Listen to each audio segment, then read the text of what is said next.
प्रजापति दक्ष द्वारा नारद मुनि को शाप। इस अध्याय में यह बताया गया है कि किस तरह नारद की सलाह मानने से दक्ष के सारे पुत्रों का माया के पाश से उद्धार हो सका, जिसके लिए नारद को दक्ष द्वारा शाप दे दिया गया था।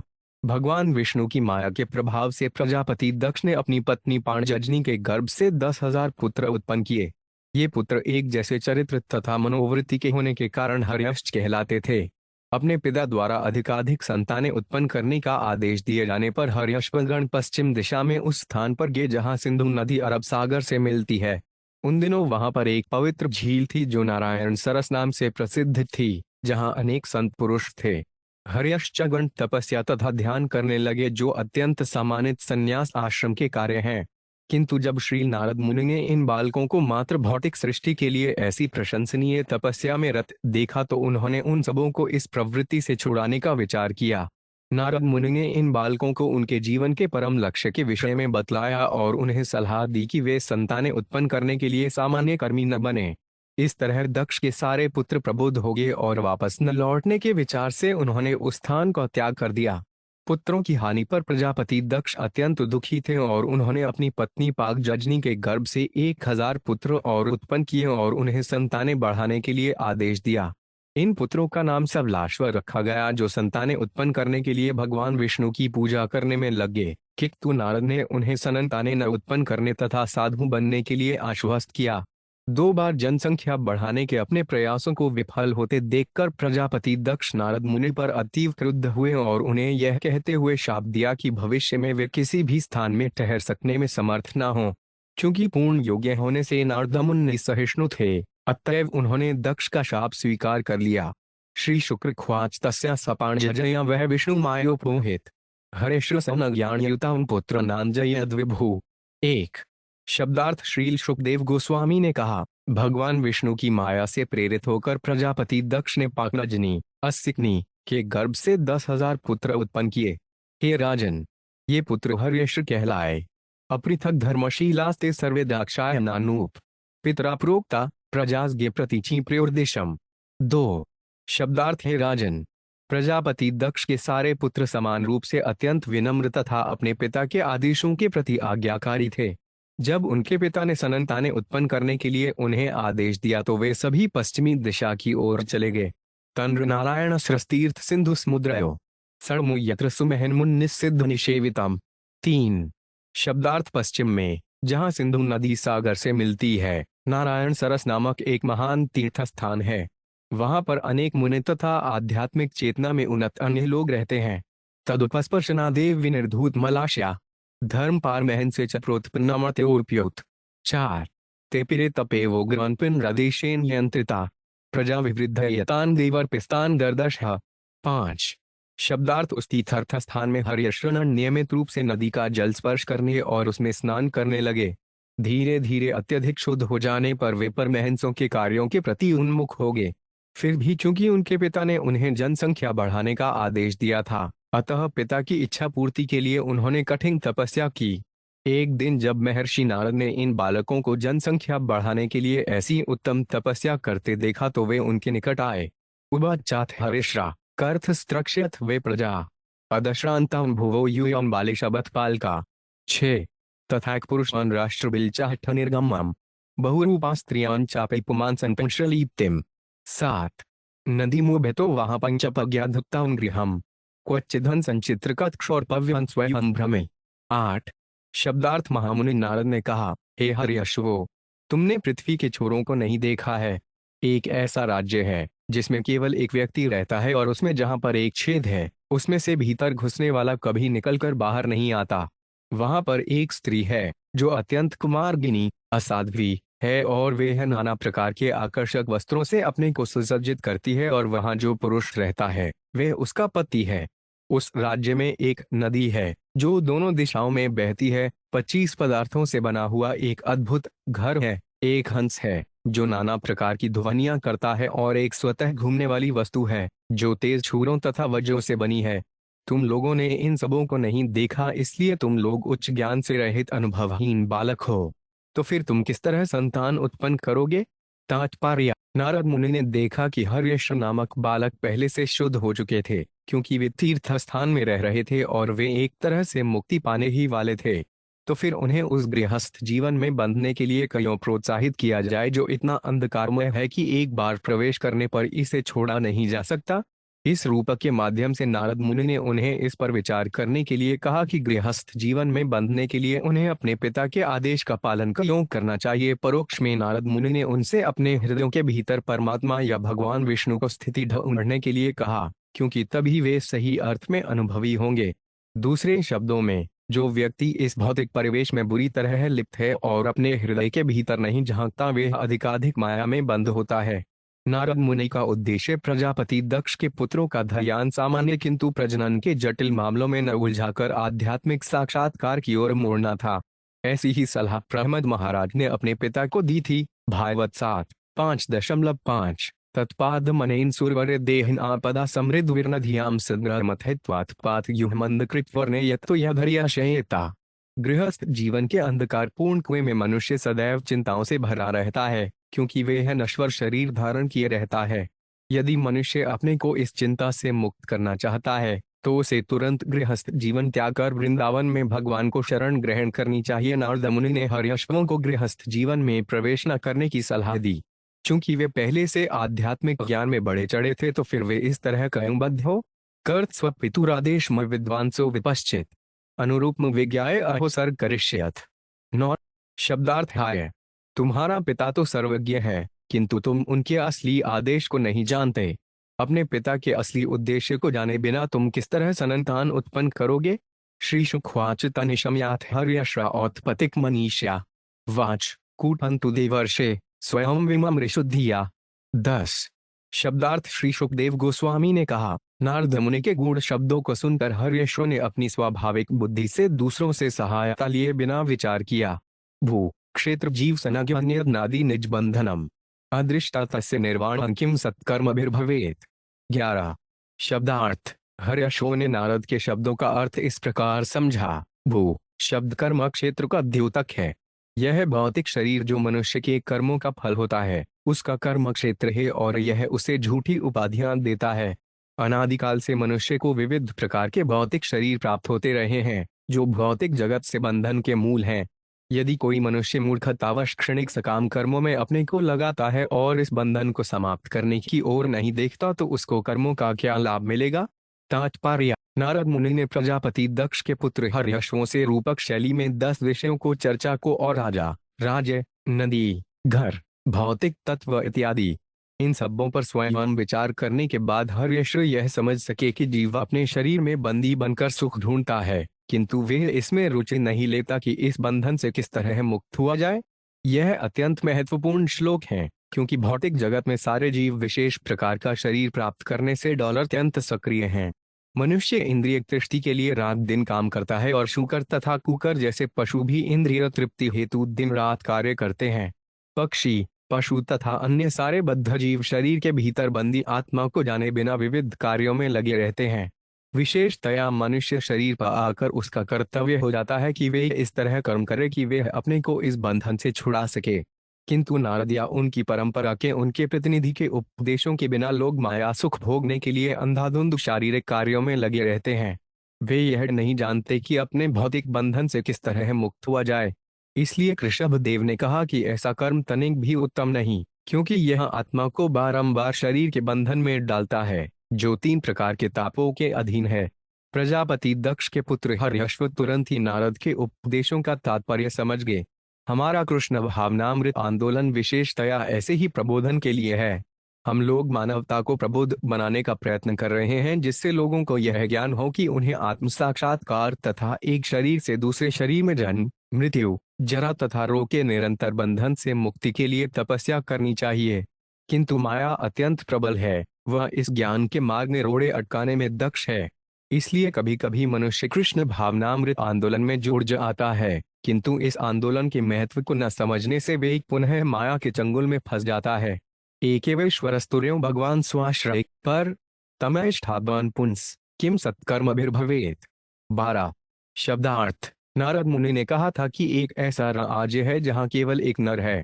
हर्यश्वों को इस कथन के आशय की अनुभूति हुई, एकमात्र भोक्ता भगवान है, जो हर वस्तु को हर जगह देखते हैं। वे षड ऐश्वर्यों से पूर्ण हैं और अन्य सबों से पूर्णतया स्वतंत्र हैं।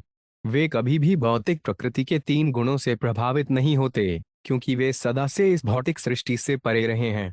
यदि मानव समाज के सदस्य ज्ञान तथा कर्मों की प्रगति के माध्यम से उन परम पुरुष को नहीं समझते, बल्कि क्षणिक सुख के लिए रात दिन कुत्ते बिल्लियों की तरह अत्यधिक कठोर श्रम करते हैं, तो उनके कार्यों से क्या लाभ। तात्पर्य: नारद मुनि ने ऐसे राज्य का उल्लेख किया था जहां केवल एक राजा है, जिसका प्रतियोगी कोई नहीं है। संपूर्ण आध्यात्मिक जगत में तथा विराट जगत में विशेष रूप से केवल एक स्वामी या भोक्ता भगवान है, जो इस भौतिक जगत से परे है। इसलिए भगवान को दुर्य अर्थात चतुर्थ अवस्था में स्थित कहा गया है। उन्हें अभव भी कहा गया है। भव शब्द भू से निकला है, जिसका अर्थ जन्म होता है। जैसा कि भगवद्गीता 8.19 में कहा गया है, धूत्वा भूत्वा प्रलीयते। इस भौतिक जगत में जीवों को बारंबार जन्म लेना और विनष्ट होना पड़ता है, किंतु भगवान न तो शूत्वा है न प्रलीयते। वे शाश्वत हैं। दूसरे शब्दों में, वे उन मनुष्यों या पशुओं की तरह जन्म लेने के लिए बाध्य नहीं है, जो आत्मा को न जानने के कारण बारंबार जन्म लेते तथा मरते हैं। भगवान कृष्ण में ऐसे शरीर परिवर्तन नहीं होते, और जो अन्यथा सोचता है, वे मूर्ख माना जाता है। अवजानजति मामानुषी मृदा तनुमाश्रितम। नारद मुनि यह सलाह देते हैं कि मनुष्य बिल्लियों तथा बंदरों की तरह उछल कूद में असली लाभ के बिना अपना समय व्यर्थ न गंवाए। मनुष्य का कर्तव्य है कि भगवान को समझे। पुमान रवेति यद गत्वाभ्यल स्वर्गतो यथा प्रत्यग्धमाविद किम सत्कर्मभिर्भवेत्। 13 शब्दार्थ: नारद मुनि ने कहा था कि एक बिल या छेद है, जिसमें प्रवेश करने के बाद कोई लौटा नहीं। हर्यश्च इस रूपक का अर्थ समझ गए। एक बार जो व्यक्ति पाताल नामक निम्नतर लोक में प्रवेश करता है, वे मुश्किल से लौटता देखा जाता है। इसी तरह यदि कोई वैकुंठ धाम, प्रत्यग धाम में प्रवेश करता है, तो वे इस भौतिक जगत में लौट कर नहीं आता। यदि कोई ऐसा स्थान है जहां जाकर मनुष्य इस दुखमय भौतिक जीवन में नहीं लौटता, तो फिर नश्वर भौतिक जगत में बंदरों की तरह उछलने कूदने एवं उस स्थान को न देखने या समझने से क्या लाभ। इससे क्या लाभ होगा। तात्पर्य: जैसा कि भगवद्गीता 15.6 में कहा गया है, यद्यत्वा न निवर्तन्ते तद्धाम परम पय। एक ऐसा क्षेत्र है जहां जाकर कोई इस भौतिक जगत में वापस नहीं आता। इस क्षेत्र का बारंबार वर्णन हुआ है। भगवद्गीता में अन्यत्र 4.9 कृष्ण कहते हैं, जय कर्म च मे दिव्यमेव यो वेति तत्वतः त्यक्त्वा देह पुनर्जन्य नैति मामेति स अर्जुन। हे अर्जुन, जो मेरे आविर्भाव तथा कर्मों की दिव्य प्रकृति को जानता है, वे इस शरीर को छोड़ने पर इस संसार में पुनः जन्म नहीं लेता, अपितु मेरे सनातन धाम को प्राप्त होता है। यदि कोई व्यक्ति कृष्ण को, जिनका परमेश्वर के रूप में वर्णन किया जा चुका है, ठीक से समझ जाता है, तो वे अपना भौतिक शरीर त्यागने के बाद लौटकर यहाँ नहीं आता। इसी तथ्य को श्रीमद् भागवत के इस श्लोक में बतलाया गया है। पुमान एवैति यद गत्वा, वह इस भौतिक जगत में लौट कर नहीं आता, अपितु ज्ञान का शाश्वत आनंदमय जीवन बिताने के लिए भगवधाम लौट जाता है। लोग इसकी परवाह क्यों नहीं करते। इस भौतिक जगत में कभी मनुष्य के रूप में, कभी देवता के रूप में और कभी कुत्ते या बिल्ली के रूप में पुनः जन्म लेने से क्या लाभ मिलेगा। इस तरह से समय व्यर्थ गंवाने से क्या लाभ। कृष्ण ने भगवद्गीता 8.15 में अत्यंत बलपूर्वक कहा है, माम पेत पुनर्जन्य दुःखकाल्यम शाश्वतः नाप्तवन्ति महात्मान संसिद्धि परमागता। मुझे प्राप्त करके महापुरुष, जो भक्ति योगी हैं, कभी भी दुखों से पूर्ण इस अनित्य जगत में नहीं लौटते, क्योंकि उन्हें परम सिद्धि प्राप्त हो चुकी होती है। मनुष्य को असली चिंता अपने को जन्म मृत्यु के पृष्ठ पेषण से मुक्त करने तथा आध्यात्मिक जगत में परमेश्वर के साथ रहकर जीवन की सर्वोच्च सिद्धि प्राप्त करने की होनी चाहिए। इन श्लोकों में दक्ष के पुत्र बारंबार कहते हैं कि यह सत्कर्म भिर्भवेत्। अस्थायी सकाम कर्मों का क्या लाभ है। नाना रूपात्मनो बुद्धि स्वैरिणी गुणान्विता कनिष्ठा मक्तस्य किम सत्कर्म भिर्भवेत्। 14 शब्दार्थ: नारद मुनि ने एक स्त्री का वर्णन किया था, जो पेशेवर वेश्या है। हर्षयों को इस स्त्री की पहचान समझ में आ गई। रजोगुण से मिश्रित हुई प्रत्येक जीव की अस्थिर बुद्धि उस वेश्या के समान है, जो किसी के ध्यान को आकृष्ट करने के लिए अपने वस्त्र बदलती रहती है। यदि कोई मनुष्य यह जाने बिना कि यह किस तरह हो रहा है, पूरी तरह क्षणभंगुर सकाम कर्मों में लगा रहता है, तो उसे वास्तव में क्या लाभ मिलता है। तात्पर्य, जिस स्त्री का पति नहीं होता वह अपने को स्वतंत्र घोषित कर देती है, जिसका अर्थ है कि वह वेश्या बन जाती है। वेश्या सामान्यतया अपने शरीर के अधोभाग के प्रति मनुष्य का ध्यान आकृष्ट करने के उद्देश्य से नाना प्रकार के वस्त्र धारण करती है। आजकल नारी के लिए नग्न प्राय घूमने, अपने शरीर के अधोभाग को किंचित ही ढकने का अत्यधिक विज्ञापित फैशन इसलिए चल पड़ा है, जिससे मनुष्य का ध्यान यौन सुख के लिए उसके गुप्त अंगों की ओर खींचे। अपने शरीर के अधोभाग की ओर मनुष्य को आकृष्ट करने में लगाई जाने वाली बुद्धि एक पेशेवर वेश्या को बुद्धि होती है।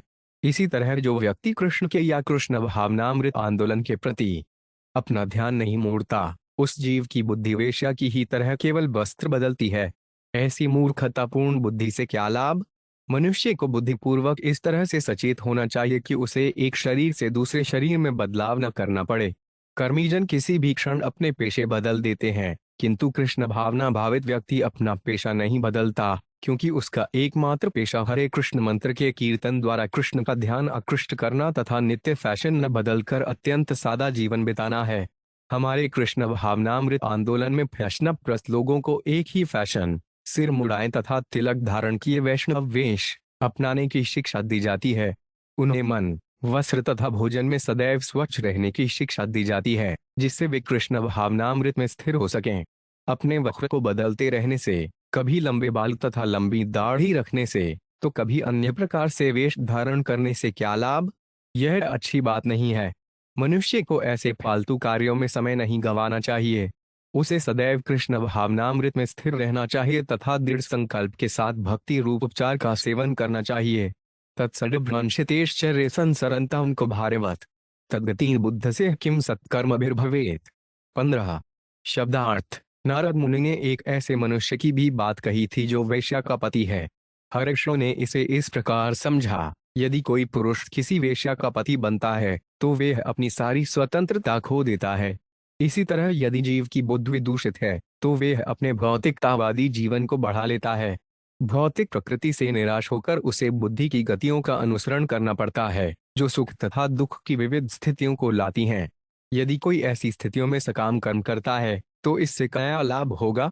तात्पर्य, दूषित बुद्धि की उपमा वेश्या से दी गई है।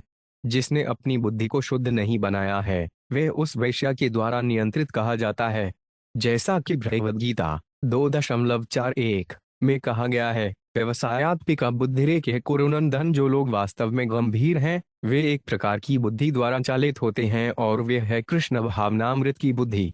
बहुष्खाहानंताश्व बुद्धायो व्यवसायिनाय, जो उचित बुद्धि में स्थिर नहीं है वह जीवन के अनेक गुणों की खोज कर लेता है। इस तरह भौतिक कार्यों में लगा होने से वे प्रकृति के विभिन्न गुणों के संपर्क में आता है और तरह तरह के तथाकथित सुख तथा दुख पाता है। यदि कोई पुरुष किसी वेश्या का पति बनता है तो वे सुखी नहीं हो सकता। इसी तरह जो व्यक्ति भौतिक बुद्धि तथा भौतिक चेतना के आदेशों का पालन करता है वे कभी भी सुखी नहीं होगा। मनुष्य को सही ढंग से प्रकृति के कार्यों को समझना चाहिए। जैसा कि भगवद गीता 3:27 में कहा गया है, प्रकृते क्रियमाणानि गुण कर्माणि सर्वशः $अहंकार वियुदात्मा कर्ताहमिति मयते। जीवात्मा भौतिक प्रकृति के 3 गुणों के अंतर्गत अहंकार के प्रभाव से मोहग्रस्त होकर अपने आप को समस्त कार्यों का कर्ता मान बैठता है, जबकि वास्तव में वे प्रकृति के तीनों गुणों के द्वारा संपन्न किए जाते हैं। यद्यपि मनुष्य प्रकृति के आदेशों का पालन करता होता है, किंतु वह प्रसन्नतापूर्वक अपने को प्रकृति का स्वामी या पति मानता है। उदाहरणार्थ, विज्ञानी जन्म जन्मांतर भौतिक प्रकृति का स्वामी बनने का प्रयास करते हैं और उस परम पुरुष को समझने की परवाह नहीं करते जिनके निर्देशानुसार इस भौतिक जगत की सारी वस्तुएं गतिशील हैं।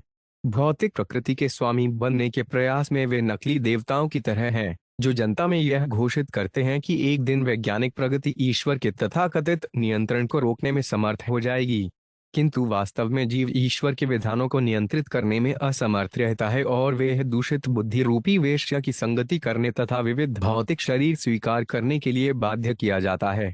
जैसा कि भगवद गीता 13.22 में कहा गया है, पुरुष प्रकृतिस्थो ही भूढ़े प्रकृति जान घृणान कारण यून संगो 5 से सदसद्यो न जन्मसु। इस प्रकार जीव प्रकृति के तीनों गुणों का भोग करता हुआ प्रकृति का ही अनुसरण करता है। यह उस प्रकृति के साथ उसकी संगति के कारण है।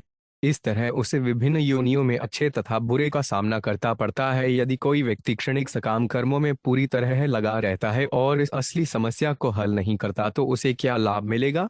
सुष्ठयत्ययक्री मायावेल्लाकुलान्तवेगिताम मतस्य ताम्बिज्ञस्य किम सत्कर्मभिर्भवेत्। 16। शब्दार्थ। नारद मुनि ने कहा था कि एक नदी है जो दोनों दिशाओं में बहती है। हर्षयों ने इस कथन का तात्पर्य समझा। भौतिक प्रकृति दो प्रकार से कार्य करती है, सृजन द्वारा तथा संहार द्वारा। इस तरह भौतिक प्रकृति रूपी नदी दोनों दिशाओं में बहती है।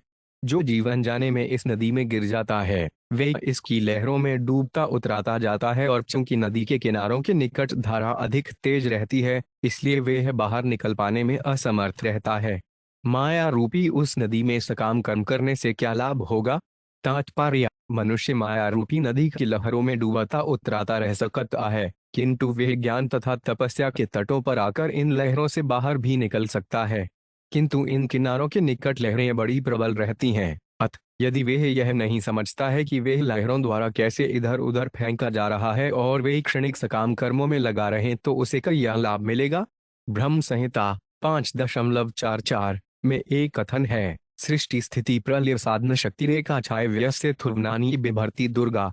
माया शक्ति दुर्गा सृष्टि स्थिति प्रलय का कार्यभार संभालती है और वे भगवान के निर्देशन में कार्य करती है। मयाध्यक्षेन प्रकृति सुयते सचराचरम। जब मनुष्य अविद्या की नदी में गिर जाता है तो वे लहरों द्वारा इधर उधर उछाला जाता है, किंतु वही माया उसे बचा भी सकती है यदि वे कृष्ण की शरण में जाता है या कृष्ण भावना भावित बन जाता है। कृष्ण भावनामृत ज्ञान तथा तपस्या है। कृष्ण भावना भावित व्यक्ति वैदिक वाड्मय से ज्ञान ग्रहण करता है, किंतु साथ ही साथ उसे तपस्या करनी चाहिए। भौतिक जीवन से छुटकारा पाने के लिए मनुष्य को कृष्ण भावनामृत ग्रहण करना चाहिए। अन्यथा यदि वह तथाकथित विज्ञान की प्रगति में बुरी तरह लगा रहेगा तो उसे कौन सा लाभ प्राप्त होगा? यदि वह प्रकृति की लहरों द्वारा बहा ले जाया जाता है तो महान वैज्ञानिक या दार्शनिक होने का क्या अर्थ? संसारी विज्ञान तथा दर्शन भी भौतिक सूचियां हैं।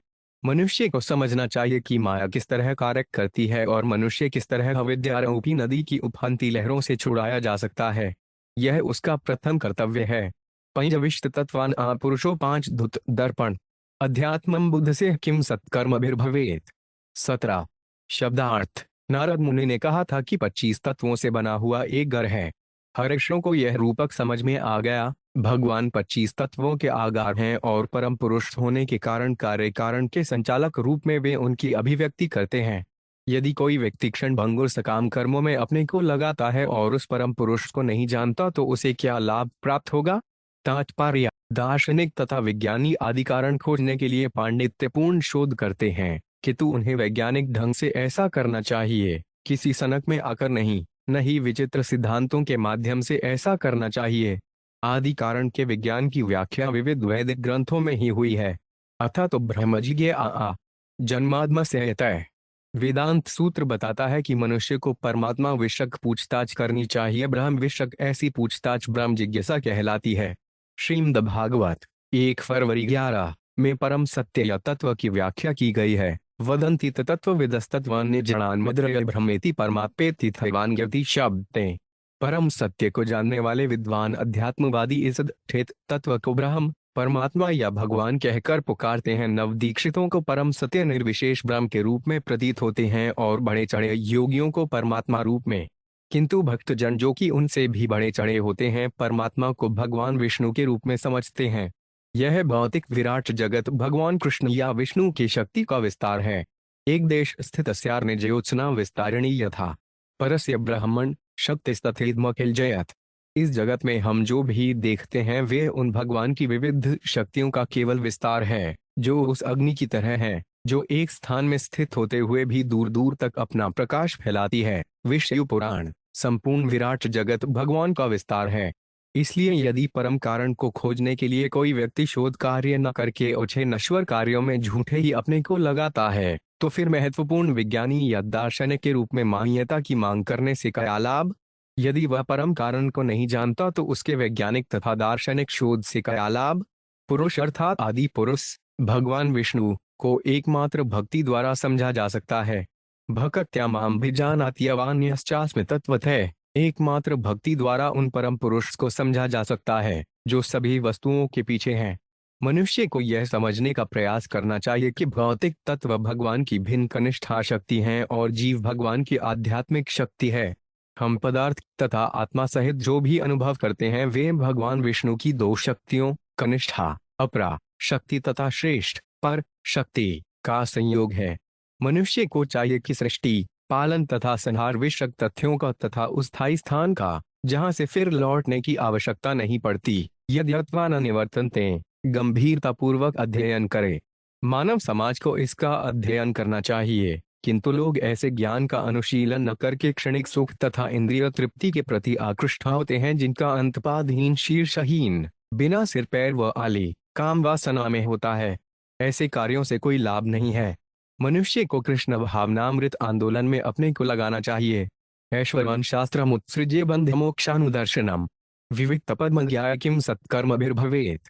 18 शब्दार्थ। नारद मुनि ने हंस की बात की थी। इस श्लोक में हंस की व्याख्या की गई है। वैदिक ग्रंथ शास्त्र भली भांति यह बताते हैं कि समस्त भौतिक तथा आध्यात्मिक शक्ति के स्रोत भगवान को किस तरह समझना चाहिए। दरअसल वे इन दोनों शक्तियों की विस्तार से व्याख्या करते हैं। हंस वह है जो पदार्थ तथा आत्मा में अंतर करता है, जो हर वस्तु के सार को ग्रहण करता है और जो बंधन के तथा मोक्ष के उपायों की व्याख्या करता है। शास्त्रों के शब्द विविध प्रकार की ध्वनियों के रूप में हैं। यदि कोई मूर्ख धूर्त व्यक्ति नश्वर कार्यों में लगने के लिए इन शास्त्रों के अध्ययन को ताक पर रख देता है तो फिर परिणाम क्या होगा। तात्पर्य। कृष्ण भावनामृत आंदोलन वैदिक साहित्य को आधुनिक भाषाओं में विशेषतया अंग्रेजी फ्रांसीसी तथा जर्मन जैसी पाश्चात्य भाषाओं में प्रस्तुत करने के लिए अति उत्सुक है। पाश्चात्य जगत के कर्णधार अमरीकी तथा यूरोपियन आधुनिक सभ्यता की प्रतिमाएं बन चुके हैं, क्योंकि भौतिक सभ्यता की प्रगति के लिए पाश्चात्य लोग अस्थायी कार्यों में अत्यंत कुशल हैं। किंतु विवेकवान व्यक्ति यह देख सकता है कि सारे भव्य कार्य यद्यपि नश्वर जीवन के लिए कदाचित अत्यंत महत्वपूर्ण है, किंतु शाश्वत जीवन से उन्हें कुछ लेना देना नहीं रहता। सारा जगत पश्चिम की भौतिकतावादी सभ्यता की नकल कर रहा है। अतएव कृष्ण भावनामृत आंदोलन मूल संस्कृत वैदिक ग्रंथों का पाश्चात्य भाषाओं में अनुवाद करके पाश्चात्य लोगों को ज्ञान प्रदान करने में अत्यधिक रुचि रखता है। विविक्त पद शब्द द्योतक है जीवन के लक्ष्य से संबंधित तार्किक प्रवचनों के मार्ग का। यदि जीवन में जो महत्वपूर्ण है उसकी विवेचना नहीं की जाती तो मनुष्य अंधकार में जा गिरता है और जीवन के लिए उसे संघर्ष करना पड़ता है। तो फिर ज्ञान में प्रगति करने से उसे क्या लाभ। पश्चिम के लोग अपने छात्रों को हिप्पी बनते देख रहे हैं। यद्यपि विश्वविद्यालयीन शिक्षा के लिए वहां भव्य प्रबंध हैं, किंतु कृष्ण भावनामृत आंदोलन इन गुमराह नशीली दवाओं के अभ्यस्त छात्रों को कृष्ण की सेवा में लगाकर उन्हें मानव समाज के लिए कल्याण के कार्यों की ओर मोड़ने का प्रयास कर रहा है। कालचक्रं भ्रमितीक्ष्णं सर्वनिष्कर्षय जगत् स्वतंत्रं बुद्ध से किम सत्कर्मभिर्भवेत्। 19 शब्दार्थ। नारद मुनि ने तेज छोरों तथा वज्रों से बनी एक भौतिक वस्तु की बात की थी। हर्यश्व ने इस रूपक को इस प्रकार समझा। नित्य काल बहुत ही तीक्ष्णता से गति करता है, मानव छोरों तथा वज्रों से बना हुआ हो। यह काल अबाध रूप से तथा पूर्णतया स्वतंत्र होकर सारे जगत के कार्यों का संचालन करता है। यदि मनुष्य नित्यकाल तत्व का अध्ययन करने का प्रयास नहीं करता तो वह क्षणिक भौतिक कार्यों को करने से क्या लाभ प्राप्त कर सकता है। तात्पर्य। यह श्लोक शौरपत्य स्वयं श्रमी शब्दों की व्याख्या करता है जो नित्यकाल की कक्षा का विशेष रूप से द्योतन करने वाले हैं। कहा जाता है कि काल तथा लहरें किसी मनुष्य की प्रतीक्षा नहीं करते। महान राजनीतिज्ञ चाणक्य पंडित के नैतिक उपदेशों के अनुसार आयुष क्षणिको उपनिलभ्य स्वर्ण कोटि भी न चेन्द्रियर्थक नीति कांचहानिस्ततो उद्धिका। करोड़ों डॉलर देकर भी जीवन का एक क्षण वापस नहीं लिया जा सकता। इसलिए मनुष्य को यह सोचना चाहिए कि यदि वह अपने जीवन का एक क्षण भी व्यर्थ में गंवा देता है तो कितनी बड़ी क्षति होती है। जीवन के लक्ष्य को न समझते हुए पशु की तरह जीवन बिताते हुए मनुष्य मूर्खतावश यह सोचता है कि शाश्वतता नाम की कोई वस्तु नहीं है और उसका 50, 60 या हद से हद 100 वर्षों का जीवन ही सब कुछ है। यह सबसे बड़ी मूर्खता है। काल शाश्वत है और इस भौतिक जगत में मनुष्य अपने शाश्वत जीवन की विभिन्न अवस्थाओं से होकर गुजरता है। यहाँ पर काल की उपमा तेज छुरे से दी गई है। छुरा तो बाल मूंडने के लिए होता है, किंतु यदि ठीक से नहीं चलाया जाता तो गजब ढा सकता है। मनुष्य को सलाह दी जाती है कि अपनी आयु का दुरुपयोग करके विपत्ति न खड़ी करें। उसे अत्यंत सावधान रहकर अपने जीवन की अवधि का उपयोग आध्यात्मिक साक्षात्कार या कृष्ण भावनामृत के लिए करना चाहिए। शास्त्र से पितुरादेशन यो नवे निवर्तकम कथतनुरूपाय गुणविस्त्रम्भ्युपक्रमेट। 20। शब्दार्थ। नारद मुनि ने पूछा था कि मनुष्य किस तरह अज्ञानवश अपने ही पिता की आज्ञा का उल्लंघन कर सकता है।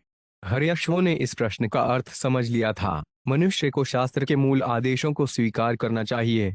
वैदिक सभ्यता के अनुसार मनुष्य को द्वितीय जन्म के चिन्ह रूप में यज्ञोपवीत जनेऊ प्रदान किया जाता है। वह प्रामाणिक गुरुवार से शास्त्रों के आदेश प्राप्त कर चुकने के फलस्वरूप दूसरा जन्म पाता है। इसलिए शास्त्र असली पिता है। सारे शास्त्रों का आदेश है कि मनुष्य अपने जीवन की भौतिक शैली को समाप्त कर दे। यदि वह पिता अर्थात शास्त्रों के आदेशों का उद्देश्य नहीं समझता तो वे अज्ञानी है। जो पिता अपने पुत्र को भौतिक कार्यों में लगाए रखने का प्रयत्न करता है, उसके वचन पिता के असली आदेश नहीं होते। निवृत्ति तात्पर्य। भगवद गीता 16:7 का कथन है, प्रवृत्ति च निवृत्ति च जना न विदुरासुय। असुरगण जो मनुष्यों से निम्न हैं, किंतु पशु ना ही कहलाते। प्रथम वृत्ति तथा निवृत्ति अर्थात करणीय कार्य तथा अकरणीय कार्य का अर्थ नहीं समझते। भौतिक जगत में हर व्यक्ति भौतिक जगत पर यथाशक्य प्रभुत्व जताना चाहता है। यह प्रवृत्ति मार्ग कहलाता है। किंतु सारे शाख निवृत्ति मार्ग का उपदेश देते हैं अर्थात भौतिकतावादी जीवन शैली से छुटकारे की सलाह देते हैं। वैदिक सभ्यता दुनिया में सबसे पुरानी है। वैदिक शास्त्रों के अतिरिक्त अन्य शास्त्र भी इस बात पर सहमत हैं। उदाहरणार्थ, बौद्ध शास्त्रों में भगवान बुधवार यह उपदेश देते हैं कि भौतिकतावादी जीवन शैली त्याग कर मनुष्य निर्वाण प्राप्त कर सकता है। बाइबिल भी एक शास्त्र है, उसमें भी यही उपदेश मिलेगा कि मनुष्य भौतिकतावादी जीवन का अंत कर दे और भगवधाम वापस जाए। हम किसी भी शास्त्र की परीक्षा करें, विशेषतया वैदिक शास्त्र की, तो यही उपदेश दिया जाता है कि मनुष्य अपने भौतिकतावादी जीवन का परित्याग करे और अपने आदि आध्यात्मिक जीवन में वापस आए। शंकराचार्य ने भी यही निष्कर्ष प्रतिपादित किया। ब्रह्म यत्यम जयन मिथ्या। यह भौतिक जगत या भौतिकतावादी जीवन केवल माया या भ्रम है, अतएव मनुष्य अपने मायामय या भ्रम कार्यों को बंद करके ब्रह्म पद को प्राप्त करे। शास्त्र शब्द विशेषतया वैदिक ज्ञान ग्रंथों का द्योतक है। साम, यजुर, क्रय तथा अथर्व ये चारों वेद तथा इन वेदों से ज्ञान प्राप्त करने वाले अन्य ग्रंथ वैदिक ग्रंथ माने जाते हैं। भगवद गीता समस्त वैदिक ज्ञान का सार है, अतएव यह ऐसा शास्त्र है जिसके उपदेशों को विशेष रूप से मानना चाहिए। समस्त शास्त्रों के सार में कृष्ण स्वयं उपदेश देते हैं कि मनुष्य अन्य सारे कर्तव्यों को त्याग कर उनकी शरण ग्रहण करे। सर्वधर्मान परित्यज्य मामेक शरणं व्रज। मनुष्य को शास्त्र के नियमों का पालन करने की दीक्षा दी जानी चाहिए। दीक्षा देते समय कृष्ण भावनामृत आंदोलन मनुष्य से शास्त्र के परम वक्ता कृष्ण से उपदेश लेते हुए भौतिकतावादी जीवन शैली के सिद्धांतों को भुलाकर शास्त्र के निर्णय को प्राप्त होना चाहिए, ऐसी मांग करता है। इसलिए हम जिन सिद्धांतों की सलाह देते हैं वे हैं अवैध यौन, नशा, जुआ खेलना तथा मांसाहार। इन सब का निषेध। इन 4 प्रकार के निषिद्ध कार्यों के त्याग से बुद्धिमान व्यक्ति भौतिकतावादी जीवन से मुक्ति पा लेगा और भगवधाम वापस जा सकेगा। पिता तथा माता के आदेशों के विषय में यह कहा जा सकता है कि सारे जीव, जिसमें बिल्लियां, कुत्ते तथा सर्प जैसे तुच्छ जीव सम्मिलित हैं, माता पिता से जन्म पाते हैं। भौतिक माता पिता पालेना कोई समस्या नहीं है। प्रत्येक योनि में जन्म जन्मांतर जीव को माता पिता मिलते हैं। किंतु मानव समाज में यदि मनुष्य अपने भौतिक माता पिता तथा उनके आदेशों से तुष्ट हो जाता है और गुरुवार बनाकर तथा शास्त्रों में शिक्षित होकर आगे उन्नति नहीं करता है, तो वे निश्चित रूप से अंधकार में बना रहता है। भौतिक माता पिता का महत्व तभी है जब वे अपने पुत्र को मृत्यु के चंगुल से मुक्त बनने में शिक्षित कराने में रुचि लेते हों। जैसा कि ऋषभदेव ने भागवत 5:18 उपदेश दिया है, पिता न सस्याजननी न सस्थात नमो चेदय समुपित मत्युय। जो व्यक्ति अपने आश्रित पुत्र को मृत्यु के आसन संकट से न बचा सके, उसे पिता या माता बनने का प्रयत्न नहीं करना चाहिए। जो माता पिता अपने पुत्र को बचाना नहीं जानते, उनका कोई महत्व नहीं है, क्योंकि ऐसे माता पिता किसी भी योनि में, यहाँ तक कि कुत्तों, बिल्लियों आदि की योनि को भी प्राप्त हो सकते हैं। केवल ऐसे माता पिता जो अपने पुत्र को आध्यात्मिक पद तक उठा सके प्रामाणिक माता पिता हैं। इसलिए वैदिक प्रणाली में कहा जाता है जन्मना जायते शूद्र। भौतिक माता पिता से जन्म लेने वाला शूद्र के तुल्य होता है। किंतु जीवन का उद्देश्य ब्राह्मण अर्थात उच्च कोटि का मनुष्य बनना है। उच्च कोटि का बुद्धिमान व्यक्ति ब्राह्मण कहलाता है, क्योंकि वे परब्रह्म अर्थात परम सत्य को जानता है। वैदिक आदेशों के अनुसार तत्व विज्ञानार्थ सगृहमेवाभियच्छेत्। इस विज्ञान को जानने के लिए मनुष्य को प्रामाणिक गुरुवार के पास जाना चाहिए, जो शिष्य को यज्ञोपवीत द्वारा दीक्षा देगा, जिससे वे वैदिक ज्ञान समझ सके। जन्म न जायते शूद्र संस्कार अधि भवेद् द्विजः। प्रामाणिक गुरुवार के प्रयास से ब्राह्मण बनना संस्कार कहलाता है। दीक्षा के बाद मनुष्य शास्त्र अध्ययन में लग जाता है। शास्त्र विद्यार्थी को शिक्षा देता है कि भौतिकतावादी जीवन से किस तरह छुटकारा पाकर भगवधाम लौटा जाए। कृष्ण भावनामृत आंदोलन भौतिकतावादी जीवन से विरक्त होकर भगवान के पास लौटने के इस उच्चतर ज्ञान की शिक्षा देता है, किंतु दुर्भाग्यवश बहुत से माता पिता इस आंदोलन से अधिक संतुष्ट नहीं है। हमारे छात्रों के माता पिता के अतिरिक्त अनेक व्यापारी जनवरी भी असंतुष्ट हैं, क्योंकि हम अपने छात्रों को नशा, मांसाहार, अवैध मैथुन तथा जुआ खेलने की आदतों को छोड़ने की शिक्षा देते हैं। यदि कृष्ण भावनामृत आंदोलन का विस्तार होता है तो तथाकथित व्यापारियों को अपने कसाई घर, शराब खाने तथा अपनी सिगरेट फैक्ट्रियां बंद करनी पड़ेंगी। इसलिए वे भी अत्यधिक भयभीत हैं। किंतु हमारे पास अपने शिष्यों को भौतिकतावादी जीवन से छुटकारा दिलाने के अतिरिक्त कोई अन्य विकल्प नहीं है। हमें उन्हें भौतिक जीवन से विपरीत जीवन की शिक्षा देनी चाहिए, जिससे हम उन्हें जन्म मृत्यु के चक्कर से बचा सकें। इसलिए नारद मुनि ने प्रजापति दक्ष के पुत्र हर्यश्व को सलाह दी कि संतति उत्पन्न करने के बजाय अच्छा हो कि वे उसका परित्याग करें और शास्त्रों के आदेशानुसार आध्यात्मिक ज्ञान की सिद्धि प्राप्त करें। भगवद्गीता 16.23 में शास्त्रों की महत्ता का उल्लेख हुआ है। यह शास्त्रविधि मृत्युजय वर्ते कामकारत न सा सिद्धिम वानोति न सुख न पर्ययते। जो शास्त्रों के आदेशों की अवहेलना करता है और मनमाने ढंग से कार्य करता है, उसे न तो सिद्धि, न सुख और न ही परम गति की प्राप्ति हो पाती है। इति व्यवसिता राजिनहर्षे गाय कचेतस प्रयुस्तान परिक्रम्य पंथान मणिवर्तनम। 21 शब्दार्थ सुखदेव गोस्वामी ने आगे कहा, हे राजन, नारद मुनि के उपदेशों को सुनने के बाद प्रजापति दक्ष के पुत्र हर्यश्व को पूरी तरह से समझ में आ गया। उन सबों ने उनके उपदेशों में विश्वास किया और वे एक ही निष्कर्ष पर पहुंचे। उन्हें अपना गुरुवार स्वीकार कर लेने पर उन्होंने उस महामुनि की प्रदक्षिणा की और उस पथ का अनुसरण किया जिससे कोई इस जगत में फिर नहीं लौटता। तात्पर्य: इस श्लोक से हम दीक्षा तथा गुरु शिष्य के कर्तव्यों का अर्थ समझ सकते हैं। गुरुवार कभी भी अपने शिष्य को यह शिक्षा नहीं देता, मुझसे मंत्र लो, मुझे कुछ धन दो और इस योग पद्धति का अभ्यास करके तुम भौतिकतावादी जीवन में दक्ष बन जाओगे। यह गुरुवार का कर्तव्य नहीं है।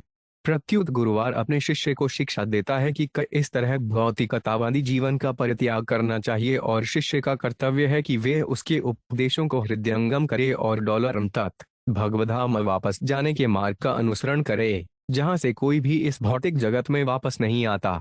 नारद मुनि के उपदेशों को सुनने के बाद प्रजापति दक्ष के पुत्र हर्यश्व ने सैकड़ों संतानें उत्पन्न करने तथा उनकी देखभाल करने की झंझट में पड़ने के बजाय भौतिकतावादी जीवन में न फंसने का निश्चय किया। यह व्यर्थ में फंसने की बात होती। हर्यश्व ने पाप पुण्य के कर्मों का विचार नहीं किया। उनके भौतिकतावादी पिता ने जनसंख्या बढ़ाने का उन्हें आदेश दिया था, किंतु नारद मुनि के वचनों में आकर वे उस आदेश का पालन नहीं कर सके।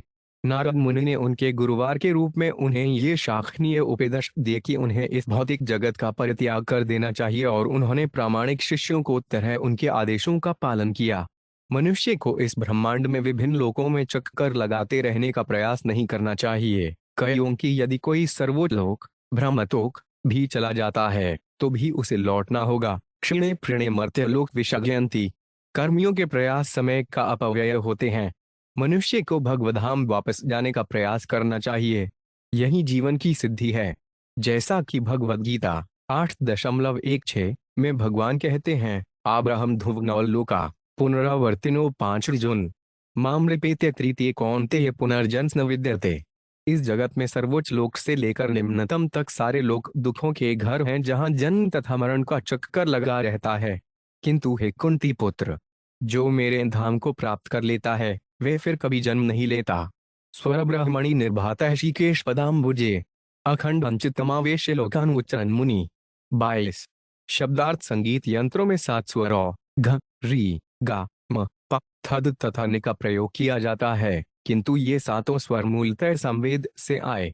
महामुनि नारद भगवान की लीलाओं का वर्णन करते हुए ध्वनियां करते हैं। ऐसी दिव्य ध्वनियों यथा हरे कृष्ण कृष्ण कृष्ण हरे हरे, हरे राम राम राम हरे हरे से वे अपने मन को भगवान के चरण कमलों पर स्थिर करते हैं। इस तरह वे इंद्रियों के स्वामी ऋषिकेश का प्रत्यक्ष दर्शन करते हैं। हर्षों का उद्गार करने के बाद नारद मुनि ने अपने मन को भगवान के चरण कमलों में सदा स्थिर रखते हुए सारे लोकों में अपनी यात्रा जारी रखी। तात्पर्य, यहाँ पर नारद मुनि की अच्छाई का वर्णन हुआ है। वे सदैव भगवान की लीलाओं का कीर्तन करते हैं और पतितात्माओं का उद्धार करके भगवधाम वापस भेजते हैं।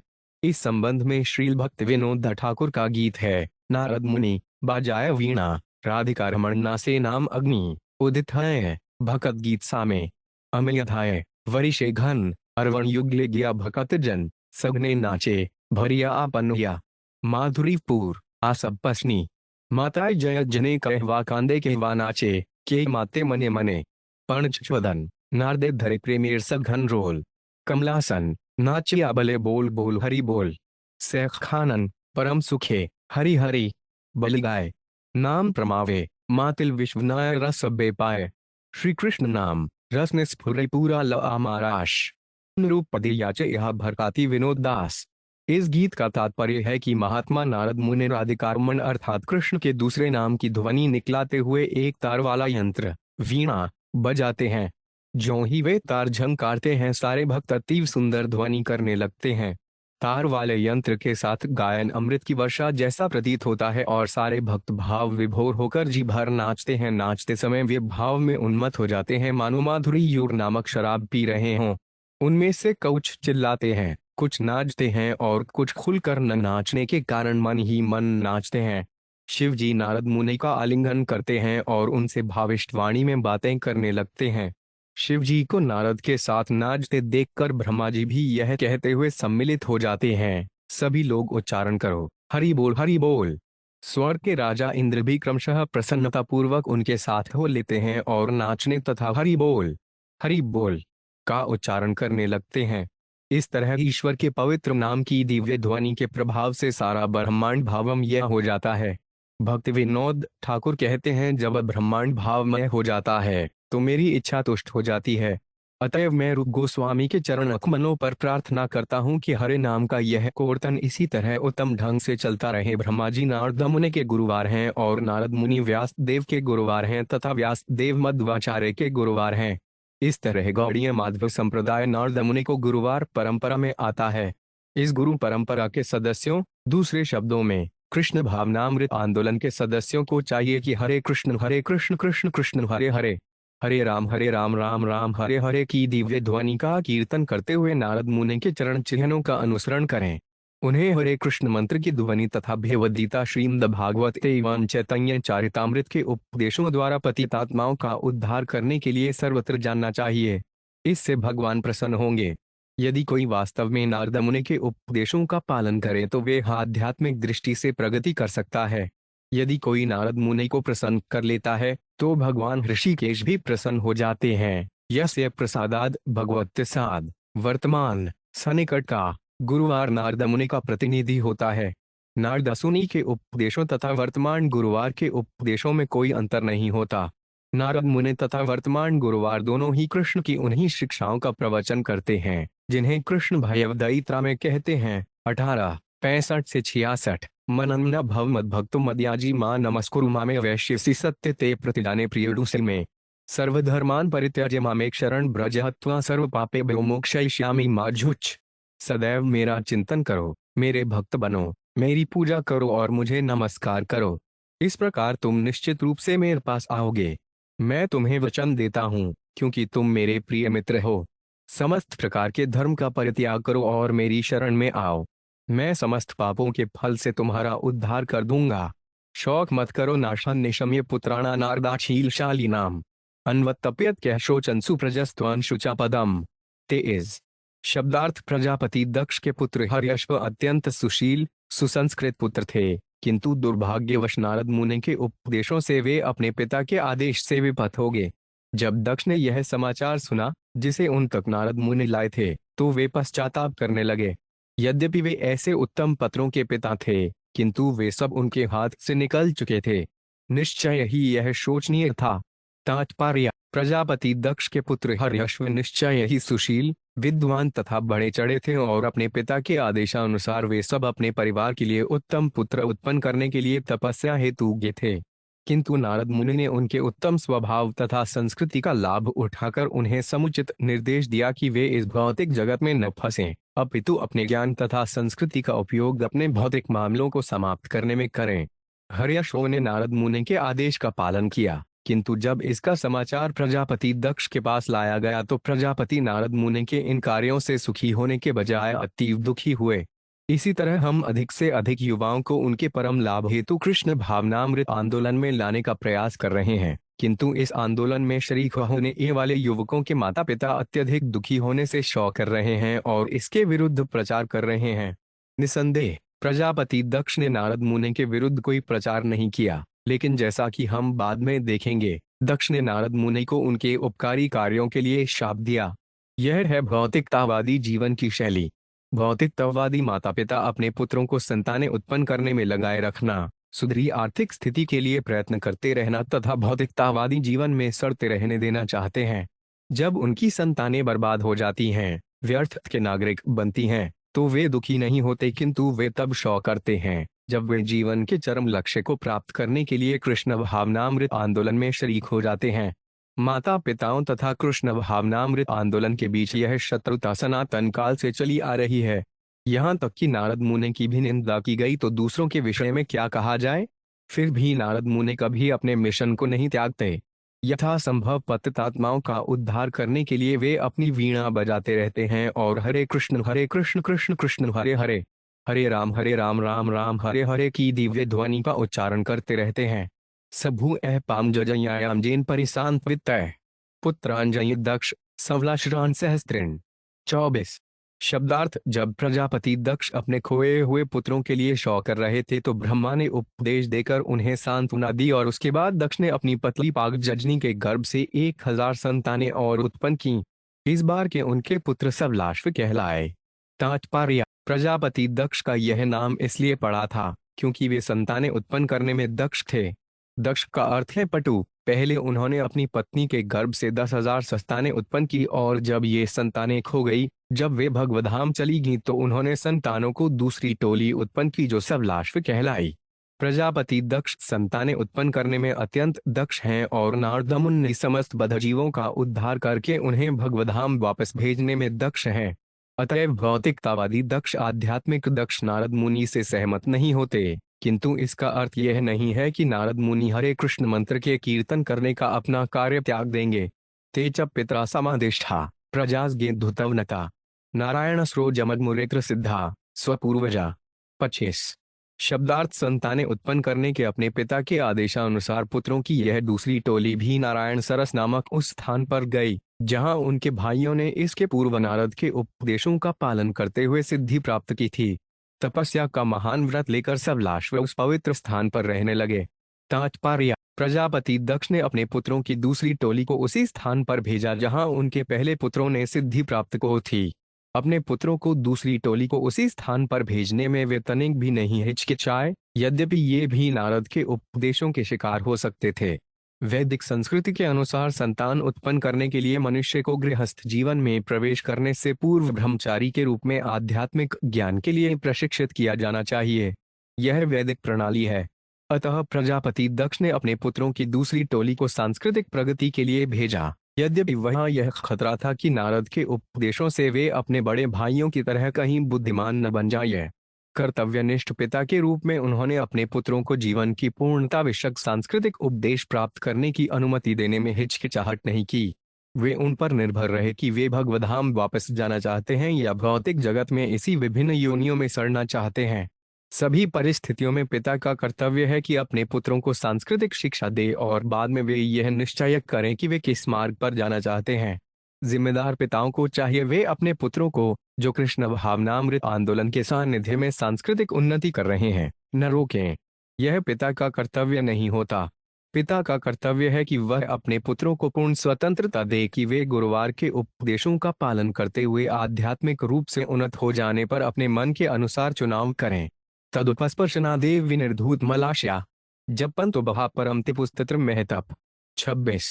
शब्दार्थ। नारायण सरस पर पुत्रों की दूसरी टोली ने पहली टोली की ही तरह तपस्या की। उन्होंने पवित्र जल में स्नान किया और इसके स्पर्श से उनके हृदयों की सारी मतिन भौतिक इच्छाएं दूर होगी। उन्होंने 3 कार से प्रारंभ होने वाले मंत्रों का मन में जप किया और कठिन तपस्याएं की। तात्पर्य। प्रत्येक वैदिक मंत्र ब्रह्म कहलाता है, क्योंकि प्रत्येक मंत्र के प्रारंभ में 3 या 5 कार ब्रह्माक्षर होता है।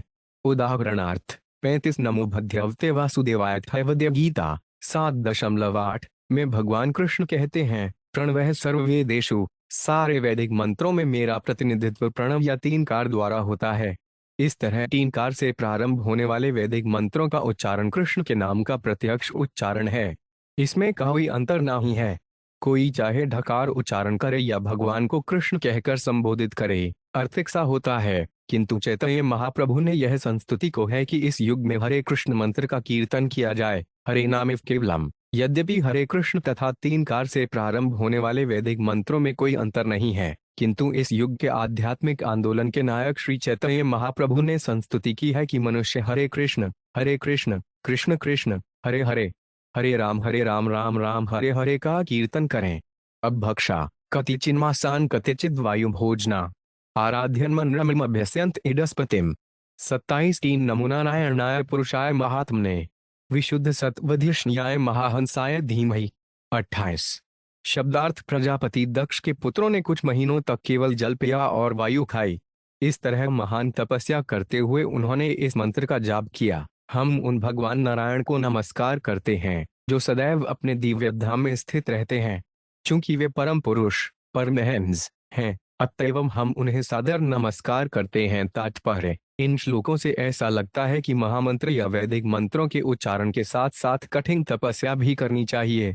कलियुग के लोग यहाँ पर उल्लिखित कठिन तपस्या केवल जल पीते हुए तथा महीनों तक केवल वायु खाते हुए नहीं कर सकते। लोगों को ऐसी विधि को नकल नहीं करनी चाहिए, किंतु उन्हें कम से कम 4 अवांछित तत्वों अर्थात अवैध मैथुन, मांसाहार, नशा तथा जुआ खेलने का परित्याग करके थोड़ी सी तपस्या करनी चाहिए। इस तपस्या को कोई भी कर सकता है और फिर हरे कृष्ण मंत्र का उच्चारण तुरंत ही प्रभावशाली होगा। उसे तपस्या को विधि का परित्याग नहीं करना चाहिए।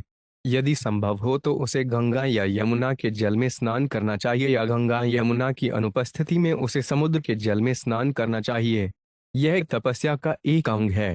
इसलिए हमारे कृष्ण भावनामृत आंदोलन ने 2 अत्यंत विशाल केंद्रों की स्थापना की है, एक वृंदावन में और दूसरा मायापुर नवद्वीप में। वहां पर मनुष्य गंगा में या यमुना में स्नान कर सकता है, हरे कृष्ण मंत्र का कीर्तन कर सकता है और इस तरह सिद्ध बनकर भगवधाम वापस जा सकता है। इति तानपे राजेंद्र प्रजा सर्गधियो मुनि उपेते नारद प्रवाच कूटाने पूर्ववत। 29। शब्दार्थ है। राजा परीक्षित नारद मुनि प्रजापति दक्ष के उन पुत्रों के पास पहुंचे जो संतान उत्पन्न करने के लिए तपस्या में लगे हुए थे और उनसे उसी तरह के गूढ़ शब्द कहे जैसे उनके ज्येष्ठ भाइयों से कहे थे। दाक्षायणा सौनश्रनुद्गत निगमम अन्विचतानुप्रवी भ्रातृण भ्रातृवत्सला। 30। शब्दार्थ है। दक्ष पुत्रो, मेरे उपदेश रूपी वचनों को ध्यान पूर्वक सुनो। तुम सभी अपने ज्येष्ठ भाइयों हर्यश्रों के प्रति अति वत्सल हो, अतएव तुम्हें उनके मार्ग का अनुसरण करना चाहिए। तात्पर्य। नारद मुनि ने प्रजापति दक्ष के पुत्रों की दूसरी टोली को उनके भाइयों के प्रति स्वाभाविक प्रेम को जागृत करके प्रोत्साहित किया। उन्होंने यह प्रेरणा दी कि वे अपने ज्येष्ठ भाइयों का अनुगमन करें यदि उन्हें उनसे तनिक भी प्रेम है।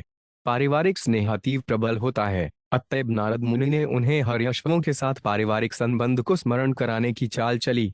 सामान्यतया निगम शब्द वेदों का द्योतक है, किंतु यहाँ पर यह शब्द वेदों में निहित उपदेशों का द्योतक है।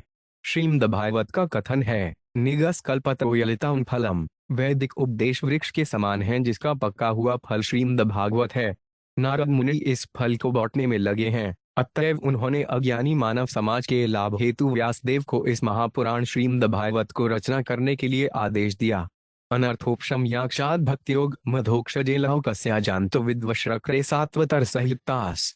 जीव के भौतिक कष्ट जिन्हें वह अनर्थ समझता है, भक्ति योग द्वारा सीधे कम किए जा सकते हैं, किंतु जनवरी सामान्य इसे नहीं जानता। इसलिए विद्वान व्यासदेव ने इस वैदिक साहित्य का संकलन किया जिसका संबंध परम सत्य से है। थावत 1:7-6 लोग अज्ञान के कारण दुख पा रहे हैं और सुख के लिए वे गलत मार्ग का अनुसरण कर रहे हैं। यह अनर्थ कहलाता है।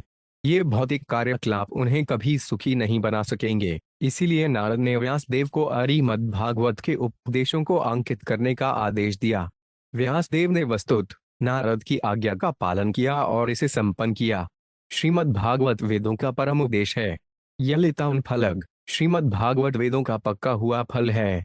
भ्रातृणा प्रायणान भ्रातायो पांचनुत्तिष्ठति धर्मवेत् सपुण्य बंधु पुरुषो मरुद्धि सहमोदते। 31 शब्दार्थ शर्म के नियमों से अवगत भाई अपने ज्येष्ठ भाइयों के पद चिन्हों का अनुगमन करता है। अत्यधिक बढ़े चढ़े होने से ऐसा पवित्र भाई मरुद जैसे देवताओं की संगति करने तथा आनंद भोगने का अवसर प्राप्त करता है, जो सभी प्रकार से अपने भाइयों के प्रति स्नेहिल है। तात्पर्य विभिन्न भौतिक संबंधों में अपने अपने विश्वास के अनुसार लोग विभिन्न लोकों में भेजे जाते हैं। यहाँ पर यह कहा गया है कि जो अपने भाइयों का अति आज्ञाकारी होता है उसे उनके ही जैसे मार्ग का अनुसरण करना चाहिए और मरुद लोक पहुँचने का अवसर प्राप्त करना चाहिए। नारद मुनि ने प्रजापति दक्ष के पुत्रों को दूसरी टोली को उनके अपने बड़े भाइयों का अनुगमन करने तथा आध्यात्मिक जगत पहुँचने के लिए सलाह दी। एतावदुक्त्वा प्रयो नारदो 5 मोघ दर्शन तेड पहचान मार्ग भ्रातृणामेव मारिश। 32 शब्दार्थ सुखदेव गोस्वामी ने आगे कहा, हे आर्यों में सर्व अग्रणी नारद मुनि, जिनकी कृपारष्टि कभी व्यर्थ नहीं जाती, प्रजापति दक्ष के पुत्रों से इतना कहकर अपनी योजना के अनुसार वहां से विदा हो गए। दक्ष के पुत्रों ने अपने बड़े भाइयों का अनुसरण किया। संतानें उत्पन्न करने का प्रयास न करके वे कृष्ण भावनामृत में लग गए। सक्षी चीमं प्रति चीमान परस्य अनुत्थम गता नाद्यापैते निवर्तन्ते पश्चिमयामिनीरेव। 33 शब्दार्थ सब लाशरों ने सही मार्ग अपनाया जो भक्ति को प्राप्त करने के निमित्त जीवन शैली द्वारा प्राप्य है या भगवान की कृपा से प्राप्य है। वे रात्रियों की तरह पश्चिम की ओर गए हैं किंतु अभी तक वापस नहीं आए हैं। तस्मिन् काल उत्पातान बहून पश्यन् प्रजापति पूर्ववनार्धकृतां पुत्रन्नाशमुपाशथरुणोत्। 34 शब्दार्थ इस समय प्रजापति दक्ष ने अनेक अपस्कुन देखे और विविश्व स्रोतों से सुना कि उनके पुत्रों की दूसरी टोली सबलाशरों ने नारद मुनि के उपदेशों के अनुसार अपने ज्येष्ठ भाइयों के ही मार्ग का अनुसरण किया है। चुक क्रोध नारदाया सौ पुत्र शोक विमूर्छित देवर्षिमुपलभ्या रोषाद विस्फुरिताधर।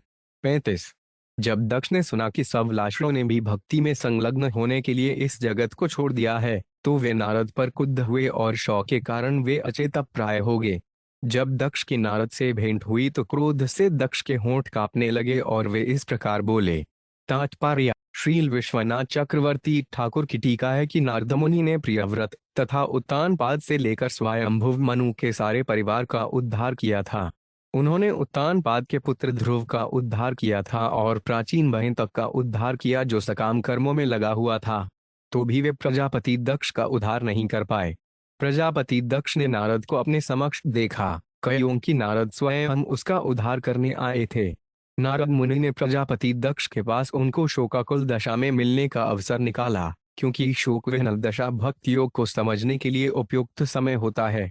जैसा कि भगवद्गीता 7:16 में कहा गया है, 4 प्रकार के लोग, आर्त, दुखी, अर्थार्थी, धन की आवश्यकता वाला, जिज्ञास, जो पूछताछ करना चाहता है, तथा ज्ञानी, ज्ञानवान, भक्ति को समझने को कोशिश करते हैं। प्रजापति दक्ष अपने पुत्रों की क्षति होने के कारण अत्यंत विषाद में था, अतएव नारद ने भौतिक बंधन से मुक्ति के विषय में उसे उपदेश देने का अवसर ढूंढ निकाला।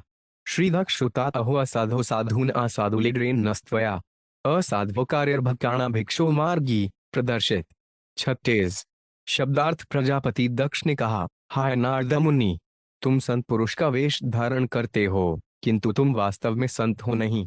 यद्यपि अब मैं गृहस्थ जीवन में हूँ किंतु मैं सनंत पुरुष हूँ। तुमने मेरे पुत्रों को संन्यास का मार्ग दिखाकर मेरे साथ निंदनीय अन्याय किया है। तात्पर्य श्री चैतन्य महाप्रभु ने कहा, सन्यासीर अल्प छिद्र सर्वलोके गाय चैतन्य चरितायुत मध्य 12.51। समाज में अनेक सन्यासी, वानप्रस्थ, गृहस्थ तथा ब्रह्मचारी मिलेंगे, किंतु यदि वे सब अपने कर्तव्यों के अनुसार उचित ढंग से रहें तो उन्हें साधु समझा जाता है। प्रजापति दक्ष निश्चय ही साधु थे, कईयों की उन्होंने ऐसी महान तपस्या की थी कि भगवान विष्णु उनके समक्ष प्रकट हुए थे, तो भी उनमें त्रुटि निकालने की मनोवृत्ति थी। उन्होंने अनुचित तौर पर सोचा कि नारद मुनि असाधु हैं, क्योंकि नारद ने उनके इरादों को ध्वस्त कर दिया था। दक्ष ने अपने पुत्रों को नाग्यण सरस के पास तपस्या करने के लिए इस अभिलाषा से भेजा था कि वे ज्ञान से युक्त पूर्णतया गृहस्थ बन सकें, किंतु नारद मुनि ने तपस्या में उनकी अति उच्च स्थिति का लाभ उठाकर उन्हें संन्यास आश्रम में वैष्णव बनने का उपदेश दिया। यही नारद मुनि तथा उनके अनुयायियों का कर्तव्य है। उन्हें चाहिए कि वे सबों को इस जगत का परित्याग करने और भगवद्धाम लौटने का मार्ग दिखलाएं। किंतु प्रजापति दक्ष अपने पुत्रों के संबंध में नारद मुनि द्वारा किए गए कर्तव्यों की महानता को नहीं देख सके। नारद मुनि के आचरण को समझने में असमर्थ दक्ष ने नारद पर असाधु होने का दोषारोपण किया। इस संदर्भ में भिक्षुमाय शब्द अत्यंत महत्वपूर्ण है। सन्यासी को त्रिदंडी भिक्षु कहा जाता है, क्योंकि उसका कर्तव्य है कि वे गृहस्थों के घरों से भिक्षा मांगे और गृहस्थों को आध्यात्मिक उपदेश दे। सन्यासी को द्वार द्वार जाकर भिक्षा मांगने की अनुमति है, किंतु गृहस्थ ऐसा नहीं कर सकता। गृहस्थ 4 आश्रमों के अनुसार अपनी जीविका चला सकता है। ब्राह्मण गृहस्थ विद्वान बनकर तथा सामान्य लोगों को भगवान की पूजा करने की विधि बताकर जीविका अर्जित कर सकता है। वह स्वयं पूजा का कार्य कर सकता है। इसलिए यह कहा जाता है कि एकमात्र ब्राह्मण ही अर्चा विग्रह पूजा में लगे और लोग अर्चा विग्रह पर जो भी प्रसाद भेंट करें उसे वे ग्रहण करें। यद्यपि कभी कभी ब्राह्मण दान ले सकता है, किंतु वह निजी भरण पोषण के लिए नहीं, अपितु अर्चा विग्रह की पूजा करने के लिए होता है। इस तरह ब्राह्मण अपने भावी इस्तेमाल के लिए कुछ भी संग्रह नहीं करता। इसी तरह क्षत्रिय नागरिकों से कर वसूल सकते हैं और उन्हें नागरिकों की रक्षा भी करनी चाहिए। विधि विधानों को लागू करना चाहिए और कानून तथा व्यवस्था बनाए रखना चाहिए। वैश्यों को कृषि तथा गोरक्षा के द्वारा अपनी जीविका चलानी चाहिए तथा शूद्रों को तीनों उच्च वर्णों की सेवा करके अपनी जीविका चलानी चाहिए। ब्राह्मण बने बिना कोई संन्यास ग्रहण नहीं कर सकता। सन्यासी तथा ब्रह्मचारी द्वार द्वार जाकर भीख मांग सकते हैं, किंतु गृहस्थ नहीं। प्रजापति दक्ष ने नारद मुनि की निंदा की। कईयों की द्वार द्वार भिक्षा मांगने वाले ब्रह्मचारी नारद ने दक्ष के उन पुत्रों को सन्यासी बना दिया था जो गृहस्थ बनने के लिए प्रशिक्षित किए जा रहे थे। दक्ष नारद पर अत्यधिक क्रुद्ध थे, क्योंकि उन्होंने सोचा कि नारद ने उनके साथ घोर अन्याय किया है। दक्ष के मतानुसार नारद मुनि ने दक्ष के अनुभवहीन पुत्रों को गुमराह किया था। असाध्वकार्यर्भकाणाम। दक्ष अपने पुत्रों को अबोध बालक मानता था, जिन्हें नारद ने संन्यास आश्रम दिखलाकर गुमराह बनाया। इन सब बातों के कारण प्रजापति दक्ष ने नारद मुनि पर दोषारोपण किया कि वे असाधु थे और उन्हें साधु का वेश धारण नहीं करना चाहिए था। कभी कभी सनंत पुरुष को गृहस्थों द्वारा गलत समझ लिया जाता है, विशेषतया जब वे गृहस्थों के युवा पुत्रों को कृष्ण भावनामृत स्वीकार करने का उपदेश देता है। सामान्यतया एक गृहस्थ सोचता है कि गृहस्थ जीवन में प्रवेश किए बिना वह संन्यास आश्रम में ठीक से प्रवेश नहीं कर सकता। यदि कोई युवा व्यक्ति नारद के या उनकी गुरु परंपरा के किसी सदस्य के उपदेशों के अनुसार संन्यास आश्रम का मार्ग अपनाता है, तो उसके माता पिता अत्यधिक क्रुद्ध होते हैं। यही घटना हमारे कृष्ण भावनामृत आंदोलन में भी देखी जाती है, क्योंकि हम पाश्चात्य देशों के सारे युवा बालकों को संन्यास मार्ग अपनाने के लिए शिक्षा दे रहे हैं। हम गृहस्थ जीवन की अनुमति देते हैं, किंतु गृहस्थ भी त्याग के मार्ग का पालन करता है। यहाँ तक कि गृहस्थ को अनेक बुरी आदतों को छोड़ना पड़ता है, जिससे उसके माता पिता सोचते हैं कि उसका जीवन एक तरह से विनष्ट हो गया है। हम मांसाहार, अवैध मैथुन, जुआ तथा नशा की अनुमति नहीं देते। फलस्वरूप माता पिता आश्चर्य करते हैं कि किस तरह जीवन सकारात्मक हो सकता है, जबकि इतने निषेध लगे हुए हैं। विशेषतया पाश्चात्य देशों में ये 4 निषिद्ध कार्य एक तरह से आधुनिक जनसमूह के प्राणाधार हैं। इसलिए माता पिता कभी कभी हमारे आंदोलन को नापसंद करते हैं। जिस तरह प्रजापति दक्ष को नारद के कार्य अच्छे नहीं लगे और उन्होंने नारद पर बेईमानी का दोषारोपण कर दिया। भले ही माता पिता हम पर रुष्ट हों, किंतु हमें बिना हिचक के अपना कर्तव्य निभाना है, क्योंकि हम नारद मुनि की शिष्य परस्परा में हैं। गृहस्थ जीवन में लिप्त रहने वाले लोग आश्चर्य करते हैं कि किस तरह कृष्ण भावनामृत में साधु बनने मात्र के लिए ही कोई गृहस्थ जीवन के भोग को त्याग सकता है, जो कि काम भोग के लिए छूट है। वे यह नहीं जानते कि गृहस्थ को मिली यौन जीवन की छूट तब तक नियमित नहीं की जा सकती जब तक वे साधु का जीवन न बिताए। अतः वैदिक सभ्यता का आदेश है कि 50 वर्ष की आयु होते ही मनुष्य गृहस्थ जीवन का परित्याग कर दे। यह अनिवार्य है। किंतु आधुनिक सभ्यता गुमराह हो चुकी है। अतः गृहस्थ लोग मृत्यु तक पारिवारिक जीवन में लगे रहना चाहते हैं, इसीलिए वे कष्ट उठाते हैं। ऐसे मामलों में नारद मुनि के शिष्य तरुण पीढ़ी के सभी सदस्यों को कृष्ण भावनामृत आंदोलन में तुरंत शरीक होने की सलाह देते हैं। इसमें कोई बुराई नहीं है। ऋणे स्त्रिभिर्मुक्तानाम ईमानसित कर्मणाम विघात श्रेयस पाप लोक्योरुभयो कृत। 37। शब्दार्थ प्रजापति दक्ष ने कहा, मेरे पुत्र अपने 3 ऋणों से मुक्त भी नहीं हुए थे। दरअसल उन्होंने ठीक से अपने कर्तव्यों पर विचार भी नहीं किया था। रे नारद मुनि, रे साक्षात पाप कर्म, तुमने इस जगत में उनके सौभाग्य की प्रगति में बाधा डाली है। और दूसरी बात यह कि अभी भी वे संत पुरुषों, देवताओं तथा अपने पिता के ऋणी हैं। तात्पर्य, जो ही ब्राह्मण जन्मता है उस पर 3 ऋण चढ़ जाते हैं, ऋषि ऋण, देव ऋण तथा पितृ ऋण। संत पुरुषों के ऋण से उऋण होने के लिए ब्राह्मण के पुत्र को ब्रह्मचर्य पालन करना आवश्यक है। देव ऋण से उऋण होने के लिए कर्मकांड करना तथा पितृ ऋण से उऋण होने के लिए उसे संतान उत्पन्न करना आवश्यक है। प्रजापति दक्ष ने तर्क किया है कि यद्यपि मुक्ति के लिए संन्यास आश्रम की संस्तुति की जाती है, किंतु जब तक वह देवताओं, संतों तथा अपने पिता के प्रति कर्तव्यों को पूरा नहीं कर लेता वह मुक्ति नहीं पा सकता।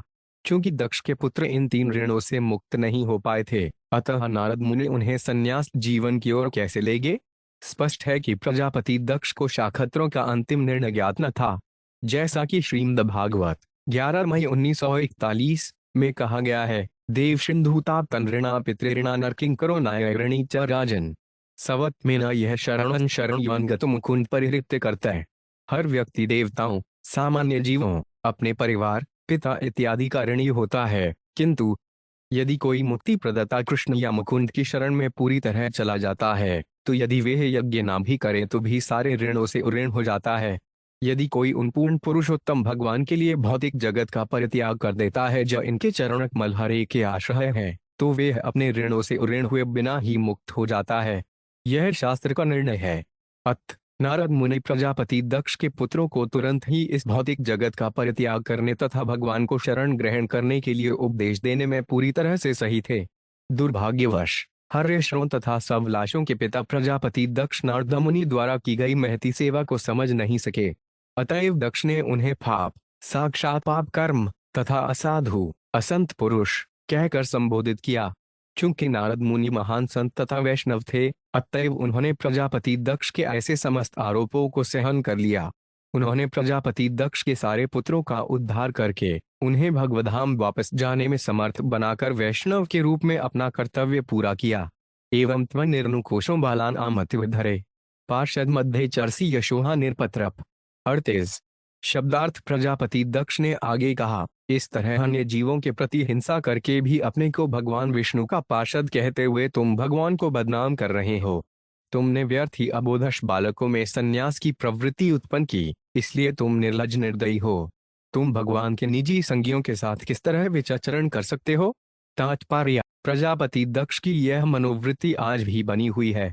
जब युवागण कृष्ण भावनामृत आंदोलन में शरीक होते हैं, तो उनके पिता एवं तथा कथित अभिभावक कृष्ण भावनामृत आंदोलन के संस्थापक पर अत्यधिक उद होते हैं। कईयों की वे सोचते हैं कि उनके पुत्रों को व्यर्थ ही प्रेरित करके उन्हें खाने, पीने तथा मौज उड़ाने के भौतिक भोगों से वंचित कर दिया गया है।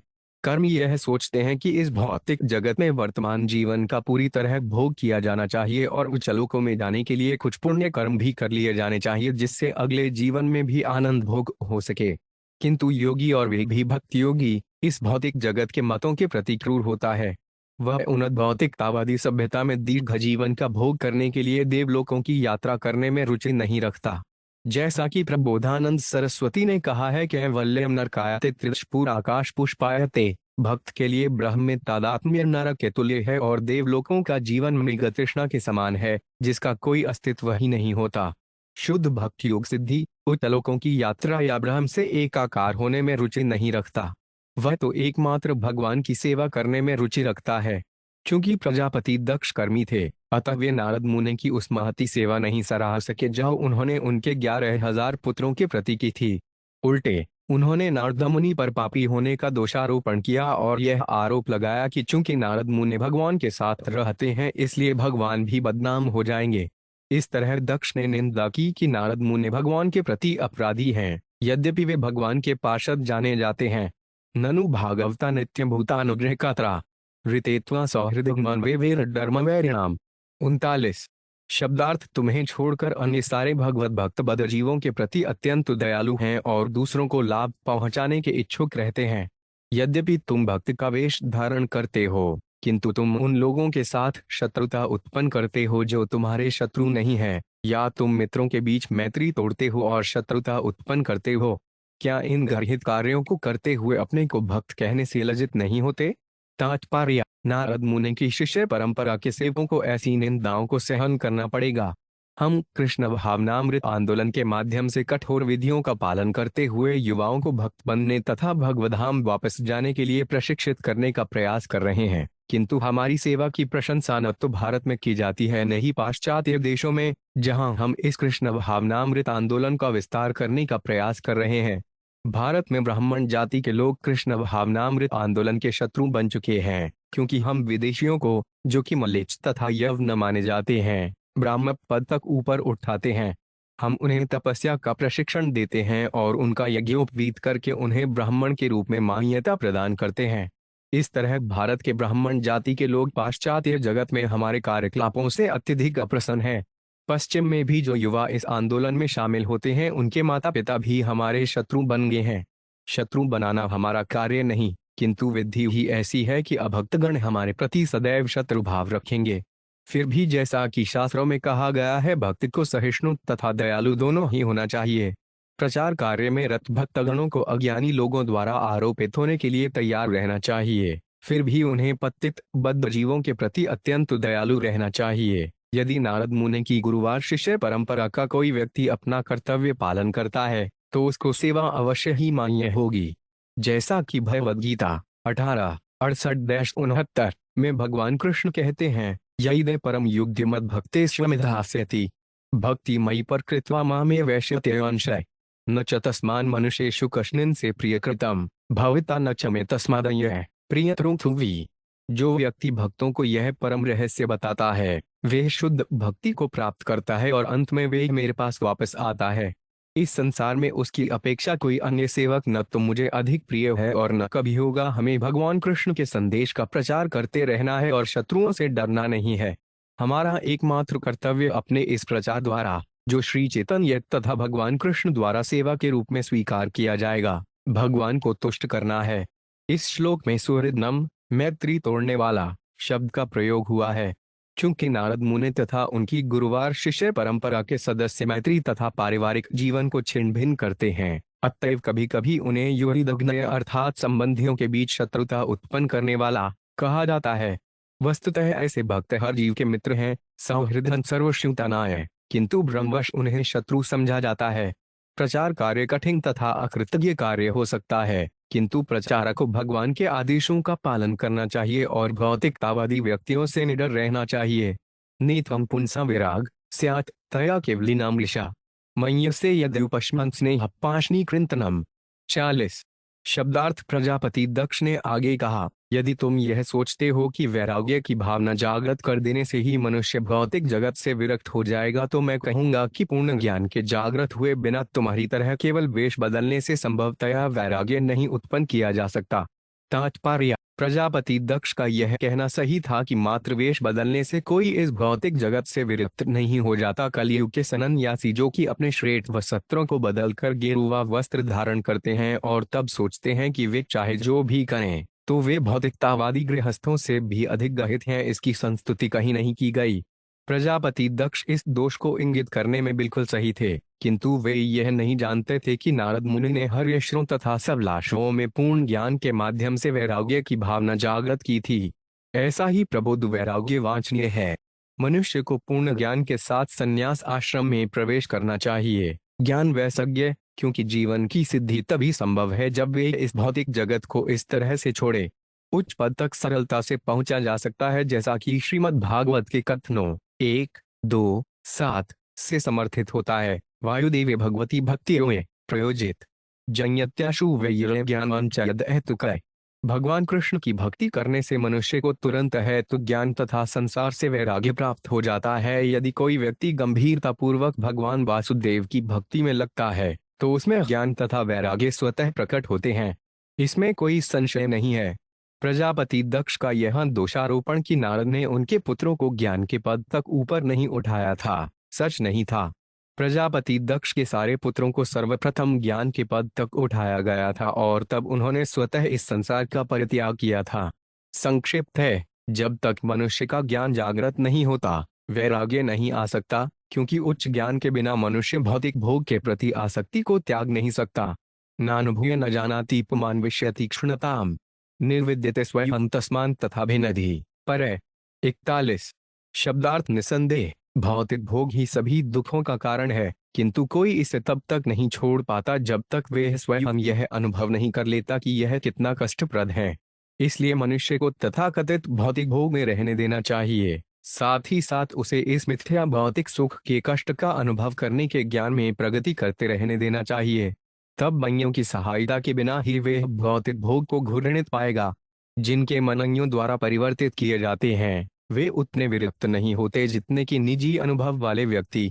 तात्पर्य यह कहा जाता है कि जब तक स्त्री गर्भवती नहीं होती वह शिशु को जन्म देने के कष्ट को नहीं समझ सकती। बंध्या की बोले बे प्रज वेदना। बंध्या शब्द का अर्थ है बांझ औरत। ऐसी स्त्री शिशु को जन्म नहीं दे सकती तो भला वह प्रसव पीड़ा का कैसे अनुभव कर सकती है। प्रजापति दक्ष को विचारधारा के अनुसार स्त्री को पहले गर्भवती होना चाहिए और तब शिशु प्रसव की पीड़ा का अनुभव करना चाहिए।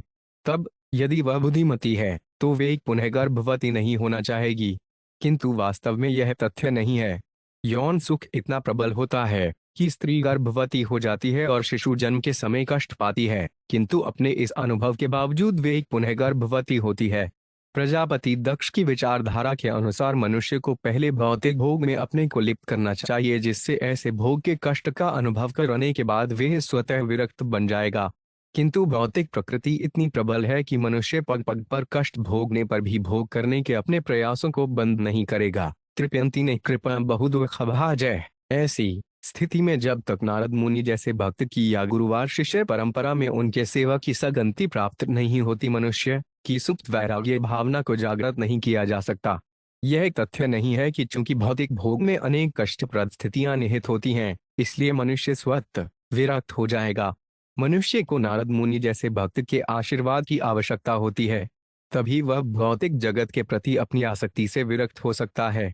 कृष्ण भावनामृत आंदोलन के तरुण तरुणियों ने भौतिक भोग की भावना का परित्याग किसी अभ्यास से नहीं किया, अपितु श्री चैतन्य महाप्रभु एवं उनके सेवकों की कृपा से किया है। यन्नस्त्वान् कर्म संधान आसाधून आगृह में दिनाम कृतवान से दुर्मर्ष विप्रियंतमर्दितम। 42। शब्दार्थ यद्यपि मैं अपनी पत्नी तथा बच्चों के साथ गृहस्थ जीवन में रहता हूँ, किंतु मैं पाप फलों से रहित जीवन का आनंद भोगने के लिए सकाम कर्म में लगकर वैदिक आदेशों का ईमानदारी के साथ पालन करता हूँ। मैंने सभी प्रकार के यज्ञ संपन्न किए हैं, जिनमें देवयज्ञ, ऋषि यज्ञ, पितृयज्ञ तथा नृयज्ञ सम्मिलित हैं। चूंकि ये यज्ञ व्रत कहलाते हैं, इसलिए मैं गृहस्थ कहलाता हूँ। दुर्भाग्यवश तुमने मेरे पुत्रों को अकारण ही वैराग्य के मार्ग में गुमराह करके मुझे अत्यधिक दुख पहुंचाया है। इसे एक बार तो सहन किया जा सकता है। तात्पर्य प्रजापति दक्ष यह सिद्ध करना चाहते थे कि वे अत्यंत सहिष्णु बने रहे, क्योंकि उन्होंने नारद मुनि से तब कुछ नहीं कहा जब उन्होंने अकारण ही उनके 10,000 अबोध पुत्रों को वैराग्य मार्ग अपनाने के लिए फुसला लिया था। कभी कभी गृहस्थों को गृहमेधी होने का दोषी ठहराया जाता है, क्योंकि गृहमेधी बिना आध्यात्मिक उन्नति के पारिवारिक जीवन से तुष्ट रहते हैं, किंतु गृहस्थ तो इससे भिन्न होते हैं, क्योंकि वे अपनी पत्नियों तथा बच्चों के साथ गृहस्थ जीवन तो बिताते हैं, किंतु आध्यात्मिक उन्नति के लिए उत्सुक रहते हैं। यह सिद्ध करना चाहते हुए कि वे नारद मुनि के प्रति उदार रहे हैं, प्रजापति दक्ष ने बलपूर्वक कहा कि जब नारद ने उनके पहले वाले पुत्रों को गुमराह किया तो उन्होंने कोई कार्यवाही नहीं की थी। वे दयालु तथा सहिष्णु बने रहे, किंतु वे दुखी थे क्योंकि नारद मुनि ने दोबारा उनके पुत्रों को गुमराह किया। इसलिए वे यह सिद्ध करना चाहते थे कि यद्यपि नारद साधु का सावेश बनाए रहते हैं, किंतु वास्तव में वे साधु नहीं है, बल्कि गृहस्थ होते हुए वे स्वयं नारद मुनि से बड़े साधु हैं। तंतुकुंतन्यनस्त्वं भद्रम चर पुनः तस्मालोकेषु ते मूढ़ भवेद् भ्रमत् पदम। 43। शब्दार्थ तुमने मेरे पुत्रों को मुझसे एक बार विलग कराया और अब पुनः तुमने वही अशुभ कार्य किया है। अतः तुम धूर्त हो जो यह नहीं जानता कि अन्यों के साथ किस तरह व्यवहार करना चाहिए। भले ही तुम ब्रह्मांड भर में भ्रमण करते रहते हो, किंतु मैं शाप देता हूँ कि तुम्हारा कहीं भी निवास स्थान ना हो।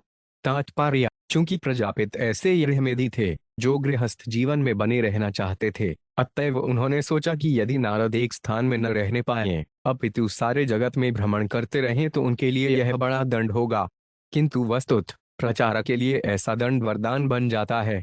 प्रचारक परिव्राजक आचार्य कहलाता है, अर्थात ऐसा आचार्य या शिक्षक जो मानव समाज के लाभ हेतु सदैव विचरण करता रहता है। प्रजापति दक्ष ने यह कहते हुए नारद मुनि को शाप दिया कि यद्यपि उन्हें सारे ब्रह्मांड में भ्रमण करने की सुविधा है, किंतु वे किसी एक स्थान में कभी ठहर नहीं सकेंगे। नारद मुनि की परंपरा में मैं भी शापित हुआ हूँ। यद्यपि ऐसे अनेक केंद्र हैं जो मेरे रहने के लिए उपयुक्त स्थान हो सकते हैं, किंतु मैं कहीं भी ठहर नहीं पाता, क्योंकि मैं अपने तरुण शिष्यों के माता पिताओं द्वारा शापित हूँ। जब से कृष्ण भावनामृत आंदोलन चालू किया गया है, मैंने वर्ष में 2-3 बार सारे संसार की यात्रा की है और जहाँ जहाँ मैं जाता हूँ वहाँ वहाँ मुझे आरामदेह स्थान ठहरने को दिए जाते हैं, किंतु मैं कहीं भी 3 दिन या 1 सप्ताह से अधिक रुक नहीं पाता हूँ। मैं अपने शिष्यों के माता पिताओं के इस शाप की परवाह नहीं करता, किंतु अब यह आवश्यक है कि मैं किसी एक स्थान पर अन्य कार्य को, श्रीमद् भागवत के इस अनुवाद को पूरा करने के लिए ठहरूं। यदि मेरे तरुण शिष्य, विशेष रूप से वे जिन्होंने संन्यास ग्रहण किया है, सारे जगत में भ्रमण करने का कार्यभार ले सकें तो मेरे लिए यह संभव हो सकता है कि मैं माता पिताओं का यह शाप इन तरुण प्रचारकों पर अंतरित कर सकूं। तब मैं सुविधापूर्वक एक स्थान पर अनुवाद का कार्य करने के लिए बैठ सकूंगा। श्री शुक स्वाच प्रति जगराहत ठाढ़ नारद साधु समर्थ एतावान साधुवादो हिततिक्षेते श्री स्वयं। 44। शब्दार्थ श्री सुखदेव गोस्वामी ने कहा, हे राजन, चूंकि नारद मुनि माने हुए साधु पुरुष हैं, अतः जब प्रजापति दक्ष ने उन्हें शाप दिया तो उन्होंने उत्तर दिया, तद बाढ़म, ठीक, तुमने जो भी कहा है उत्तम है, मैं इस शाप को स्वीकार करता हूँ। वे चाहते तो उलटकर प्रजापति दक्ष को शाप दे सकते थे, किंतु उन्होंने कोई कार्यवाही नहीं की, क्योंकि वे सहिष्णु तथा दयालु साधु हैं। तात्पर्य: जैसा कि क्रीम दधागवत्र 25 मार्च 21 में कहा गया है, तितिक्षय कारुणिका सुहृद सर्वदेहिनाम अजावशत्रवः शांता साधव साधुषणा। साधु के लक्षण है कि वह सहिष्णु, दयालु तथा सभी जीवों के प्रति मैत्रीपूर्ण होता है। उसका कोई शत्रु नहीं होता, वह शांत होता है, वह शास्त्रों का पालन करता है और उसके सारे गुण उदात्त होते हैं। चूंकि नारद मुनि सर्वाधिक उच्च साधु या भक्त हैं, अतः उन्होंने प्रजापति दक्ष का उद्धार करने हेतु उस शाप को मौन भाव से सह लिया। श्री चैतन्य महाप्रभु ने अपने सारे भक्तों को इसी सिद्धांत की शिक्षा दी है। दुणात पे सुनी चेन तरोड़ा पे सहिष्णुना डॉलर मानिना मान देन कीर्तनी सदाहारी। मनुष्य को चाहिए कि अपने को रास्ते के तिनके से भी तुच्छ समझकर मन में विनम्र भाव से भगवान के पवित्र नाम का कीर्तन करे। उसे वृक्ष से भी अधिक सहनशील होना चाहिए, मिथ्या प्रतिष्ठा के भाव से रहित होना चाहिए तथा दूसरों को आदर देने के लिए तैयार रहना चाहिए। ऐसी मनोदशा में वे भगवान के पवित्र नाम का निरंतर कीर्तन कर सकता है। जो व्यक्ति श्री चैतन्य महाप्रभु के आदेशों का पालन करते हुए संसार भर में या सारे ब्रह्मांड में भगवान की महिमा का प्रचार करता है, उसे घास या तिनके से भी अधिक विनम्र तथा वृक्ष से भी अधिक सहनशील होना चाहिए, क्योंकि प्रचारक आरामदेह जीवन नहीं बिता सकता। निसंदेह प्रचारक को अनेक अवरोधों का सामना करना पड़ता है। वह कभी कभी न केवल शापित होता है, अपितु उसे शारीरिक चोटें भी सहनी पड़ती हैं। उदाहरणार्थ, जब नित्यानंद प्रभु जगाई तथा माधाई नामक 2 उचके भाइयों के पास कृष्ण भावनामृत का प्रचार करने गए तो उन्होंने उन्हें चोट पहुंचाई, जिससे उनके सिर से खून बहने लगा था। फिर भी उन्होंने सहिष्णुतापूर्वक उन दोनों उचकों का उद्धार किया, जिससे वे पूर्ण वैष्णव बन गए। प्रचारक का यही कर्तव्य है। जीसस क्राइस्ट को तो शूली पर भी चढ़ना पड़ा था, अतएव नारद मुनि को दिया गया शाप अधिक आश्चर्यप्रद नहीं था और उन्होंने उसे सह लिया। अब यह पूछा जा सकता है कि नारद मुनि प्रजापति दक्ष के सम्मुख क्यों रुके रहे और उनके सारे दोषारोपों तथा शापों को सहते रहे? क्या यह दक्ष के उद्धार के लिए था? उत्तर है हाँ। श्रील विश्वनाथ चक्रवर्ती ठाकुर कहते हैं कि प्रजापति दक्ष द्वारा अपमानित होने के बाद नारद मुनि को वहां से तुरंत चले जाना चाहिए था, किंतु वे जानबूझकर दक्ष के कटु शब्दों को सुनने के लिए रुके रहे, जिससे दक्ष का क्रोध शांत हो जाए। प्रजापति दक्ष कोई सामान्य व्यक्ति न थे। उन्होंने अनेक पुण्य कर्मों के फल संचित कर रखे थे। इसलिए नारद मुनि को आशा थी कि शाप देने के बाद दक्ष तुष्ट होकर तथा क्रोध से मुक्त होकर अपने दुर्व्यवहार के लिए पश्चाताप करेंगे और इस तरह वैष्णव बनने का अवसर प्राप्त करेंगे तथा उनका उद्धार हो सकेगा।